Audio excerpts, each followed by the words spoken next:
आदाब, मेरा नाम डॉक्टर सुवर्चला है। मैं जीवा फर्टिलिटी सेंटर्स में साइंटिफिक डायरेक्टर हूँ। एन ओव्यूलेशन क्या होता है और इसके होते हुए आप प्रेग्नेंट क्यों नहीं हो सकते? एन ओव्यूलेशन तब होता है जब अंडा रिलीज नहीं होता ओवरी से आपके पीरियड के दौरान।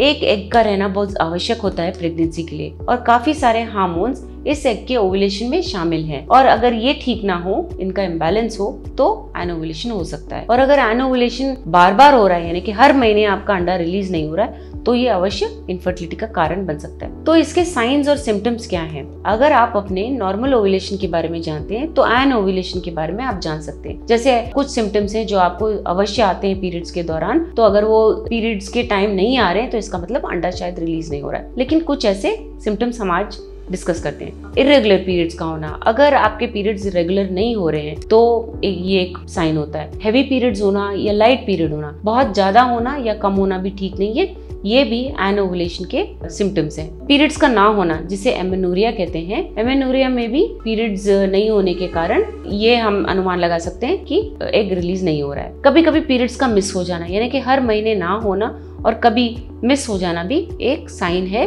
एनोवुलेशन का। सर्वाइकल म्यूकस का ना होना, एग जब रिलीज होता है और उसके बाद सर्विक्स से वजाइनल डिस्चार्ज आता है जिसे सर्वाइकल म्यूकस कहते हैं। ये अंडे के वाइट भाग जैसा दिखता है और अगर ये नहीं होता है तो इसका ये अनुमान लगाया जा सकता है कि अंडा रिलीज नहीं हो रहा है। इर्रेगुलर बॉडी टेम्परेचर होना, अगर आपका बॉडी टेम्परेचर नॉर्मल से भी थोड़ा ज्यादा है तो उसे एक अंडा रिलीज होने के सिम्टम बता सकते हैं। लेकिन अगर ये बॉडी टेम्परेचर नहीं हो रहा है तो शायद एनोवुलेशन का इंडिकेशन हो सकता है। तो एनोवुलेशन होता क्यों है, यानी कि अंडा रिलीज नहीं होता है तो होता क्यों है ये प्रॉब्लम? कभी कभी ये हार्मोनल इम्बैलेंसेस की वजह से होता है और ये हार्मोन्स कौन से हैं? GnRH gonadotrophin releasing hormone, follicle stimulating hormone, luteinizing hormone, ये सब हार्मोन्स हैं जिनके इम्बैलेंस की वजह से एग रिलीज नहीं होने के चांसेस होते हैं। कई ऐसे कारण होते हैं जिनमें भी अंडा रिलीज नहीं हो सकता है, जैसे कि पॉलिसिस्टिक ओवेरियन सिंड्रोम, मोटापा होना जिसे ओबेसिटी कहते हैं, एड्रिनल ग्लैंड इश्यूज हो गए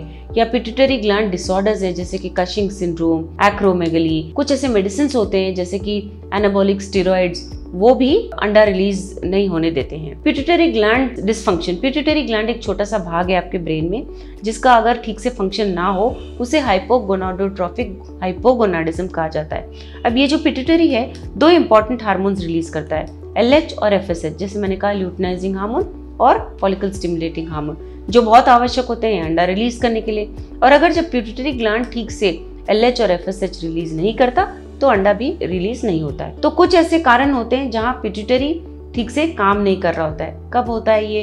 बॉडी वेट बहुत कम होना यानी कि बॉडी मास इंडेक्स बहुत कम होना, बहुत ज्यादा एक्सरसाइज कर रही है अगर महिला बहुत लंबे वक्त तक और बहुत इंटेंस है वो एक्सरसाइज और वर्कआउट, तो भी ये प्रॉब्लम हो सकता है। पिट्यूटरी ग्लैंड में ट्यूमर अगर हो, डैमेज अगर हो गया है पिट्यूटरी ग्लैंड में तो भी हो सकता है। और अगर हाई लेवल्स ऑफ प्रोलैक्टिन हो यानी कि हाइपर प्रोलैक्टोनीमिया, ये भी एक प्रॉब्लम होता है। नाउ प्रोलैक्टिन ये एक ऐसा हार्मोन है जो आपका पिट्यूटरी ग्लैंड रिलीज करता है और ये बहुत इंपॉर्टेंट है ब्रेस्ट मिल्क प्रोडक्शन के लिए, यानी कि जब माँ अपने बच्चे को दूध पिला रही होती है तब ये हार्मोन ज्यादा होता है। और जब ये हार्मोन ज्यादा होता है तो ये LH और FSH नामक हार्मोन को दबा देता है यानी कि उसका रिलीज नहीं होता है, जो बहुत आवश्यक है ओव्यूलेशन के लिए। इसीलिए जब प्रोलैक्टिन लेवल्स हाई होते हैं ब्लड में तो एनोवुलेशन होता है यानी कि अंडा रिलीज नहीं होता है क्योंकि FSH और LH ठीक से रिलीज नहीं हो पाते हैं। तो ये हाइपर प्रोलैक्टिनेमिया कब होता है?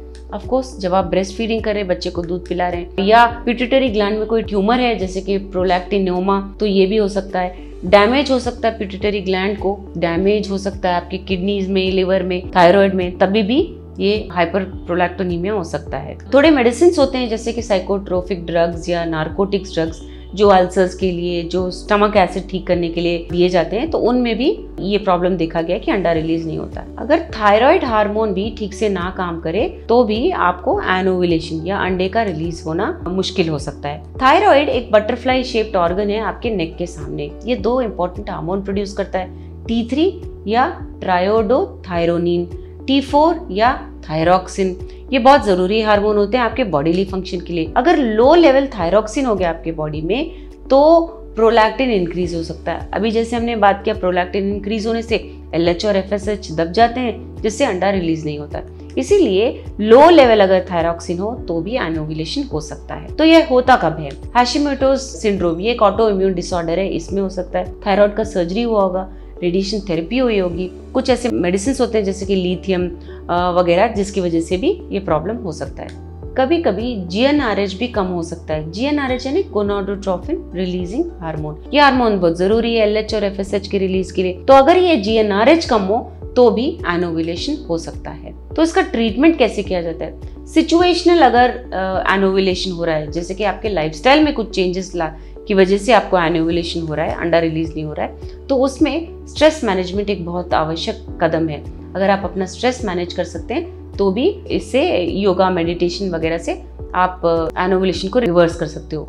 आपके वेट को अगर आप मैनेज करो एक्सरसाइज द्वारा, डाइट द्वारा अगर उसे मैनेज करो, BMI को रिड्यूस करो, तो भी आप अवश्य एनोवुलेशन को रिवर्स कर सकते हो, यानी कि अंडे का फिर से रिलीज होना हो सकता है। अगर आप एक्सरसाइज रेगुलरली करते हैं और उसका इंटेंसिटी को बढ़ाते हैं, फ्रीक्वेंसी और इंटेंसिटी को, तो भी ये प्रॉब्लम रिवर्स हो सकता है। कुछ ऐसे मेडिसिन हैं जिससे भी ये ट्रीटमेंट किया जा सकता है एनोवुलेशन का, जैसे कि अगर हाइपोथायराइडिज्म है तो थायराइड के मेडिकेशंस दिए जाएंगे, और अगर आप कुछ ऐसे मेडिकेशंस पे हैं जैसे एंटी एपिलेप्टिक ड्रग्स हो गए, एंटी साइकोटिक ड्रग्स हो गए, इसकी वजह से भी अंडा रिलीज नहीं होता है, तो आपके डॉक्टर आपके करंट मेडिकेशंस को थोड़ा एडजस्ट करेंगे, जिससे आपका ये प्रॉब्लम भी सॉल्व होगा। लेकिन ध्यान रहिए, अपने आप खुद मत करिए, आपके डॉक्टर ही बताएंगे कि आपको कौन से मेडिकेशंस लेने चाहिए।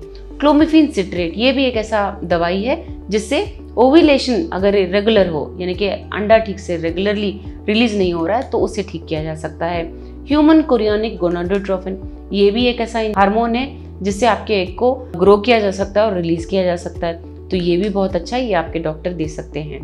GnRH, जैसे मैंने कहा, अगर GnRH कम हो तो प्रॉब्लम हो सकती है, तो GnRH भी बाहर से दिया जा सकता है इंजेक्शन के रूप में, जिससे आपका एनोवुलेशन का प्रॉब्लम ठीक किया जा सकता है। तो याद रखिए, एनोवुलेशन का प्रॉब्लम सीरियस प्रॉब्लम है, स्पेशली आप फर्टिलिटी के लिए अगर आप ट्राई कर रहे हैं, लेकिन उसके उपाय भी बहुत हैं। आपको पहले उसके साइंस और सिम्टम्स समझने चाहिए, आपके डॉक्टर से डिस्कस करना चाहिए, और क्यों हो रहा है इस कारण को जब वो जान लेते हैं तो उसका ट्रीटमेंट शुरू करते हैं, और आप शायद अपने आप ही नेचुरली भी प्रेगनेंसी पा सकते हो। आपको इसके बारे में और जानकारी अगर चाहिए, अवश्य जीवा फर्टिलिटी सेंटर आइए। धन्यवाद। हमने इस वीडियो बनाने के लिए बहुत मुशक्कत की है, मेहरबानी करके हमें लाइक और सब्सक्राइब जरूर कीजिएगा। शुक्रिया।